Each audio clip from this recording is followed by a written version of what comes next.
The most prevalent artificial sugar in our food supply today is called aspartame, which is also recognized as NutraSweet or equal. Aspartame has made its way into more than 6,000 products, including almost all diet sodas, chewing gum, frozen desserts, yogurt, and even vitamins and cough drops. 200 times sweeter than sugar, aspartame is a combination of 2 amino acids, aspartic acid and phenylalanine. Even though the safety of aspartame has been affirmed by the Food and Drug Administration 26 times over the past 23 years, the FDA receives more complaints about adverse reactions to aspartame than any other food ingredient in the agency's history.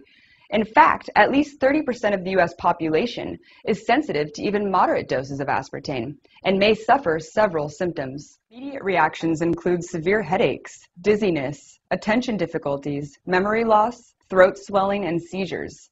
Long-term effects include blood sugar problems, insomnia, diabetes, ovarian cancer, and brain tumors. One study done at King's College in England found that the more NutraSweet is consumed, the more likely it is for tumors to develop. And there's still more. He is a neuroscientist at Washington University School of Medicine. His new study analyzes U.S. brain cancer data in the years before and since aspartame's approval. There's been a striking increase in the incidence of malignant brain tumors. Dr. Olney does not say flat out that aspartame is responsible for the rise in brain tumors, but he does believe that his analysis of the data shows that it's the most likely suspect, because he says many researchers have discounted other environmental factors. And Olney says the same types of aggressive brain tumors that showed up in the aspartame animal studies over 20 years ago are now increasing in the American human population. Aspartame was discovered in the mid-60s at G.D. Searle, the Chicago drug company. Searle was bought by Monsanto and then was spun off to form the NutraSweet Kelco company. The FDA originally approved aspartame back in 1974, but FDA investigators soon found serious problems in some of the studies that Searle had submitted to the FDA, and so a task force was organized to investigate many of Searle's tests. There were some very serious deficiencies in the conduct of some of those experiments. Dr. Eric Millstone is a food safety expert at the University of Sussex in England. He's been a critic of Britain's approval of the sweetener for over a decade. He says that Searle's tests in the early 70s were so flawed, there is simply no way to be sure that aspartame is safe. Well, for example, a rat died during the course of an experiment, but apparently that rat was not then carefully dissected to see whether there was any evidence that the compound might have killed the rat, and there were many other deficiencies in the conduct of these tests. Tumors appeared in some of the animals and they were simply cut out and discarded, not reported. There were occasions when antibiotics were administered, but that was not reported.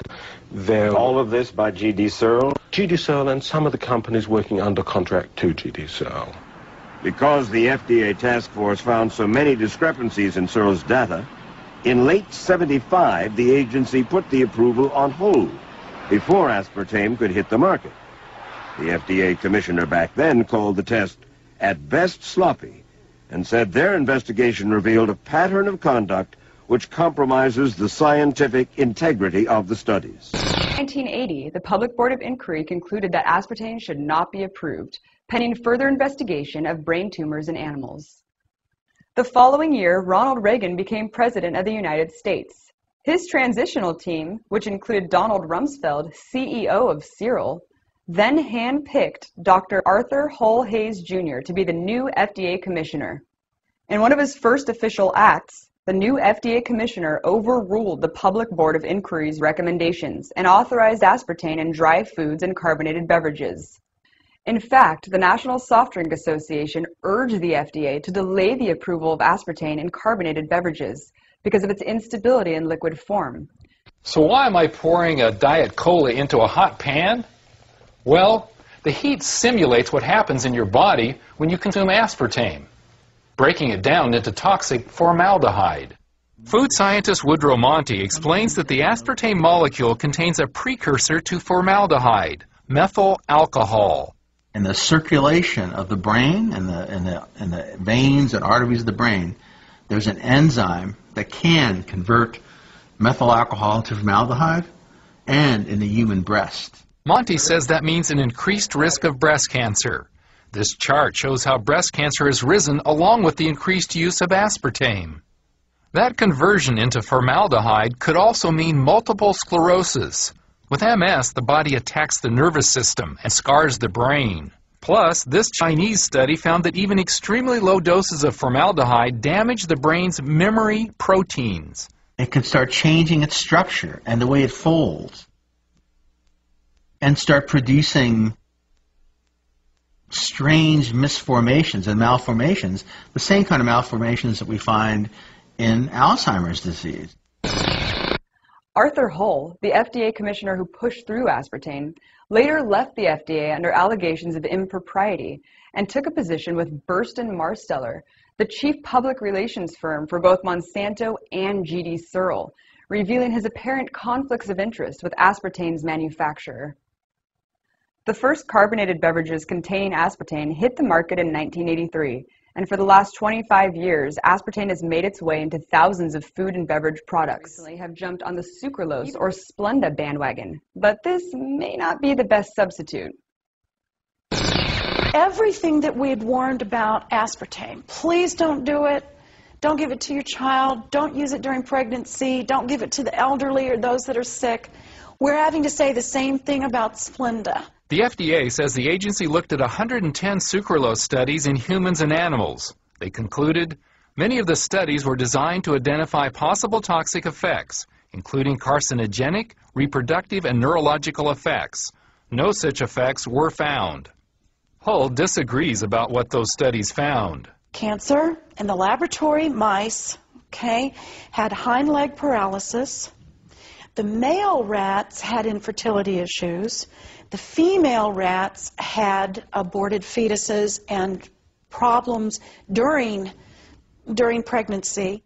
Her doubts about Splenda focus on the fact that it's manufactured from sugar by adding 3 chlorine atoms. How much chlorine, how much do you consume every day? Do you consume your swimming pool? Do you drink that water when you swim? Hull says the more you use, the more you lose, with potential asthma and breathing difficulties, sinus issues, even bladder and kidney problems. Again, the government says no problem.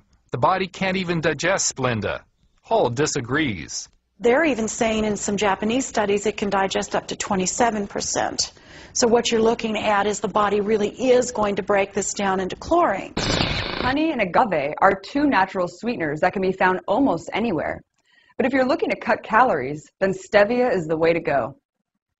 Stevia, a sweet herb, has been used as a natural sweetener in South America for the past 1,500 years. It's non-caloric and is 25 times sweeter than sugar. Tests have shown that stevia intake actually helps regulate blood sugar, inhibits tooth decay, aids mental alertness, improves digestion, and users of stevia even report less desires to smoke tobacco or ingest alcohol. Today, stevia is finally on the market after a decade-long FDA ban due to NutraSweet's heavy lobbying influence. You can buy stevia as a dietary supplement at any Henry's or Whole Foods. Thanks for watching. See you soon.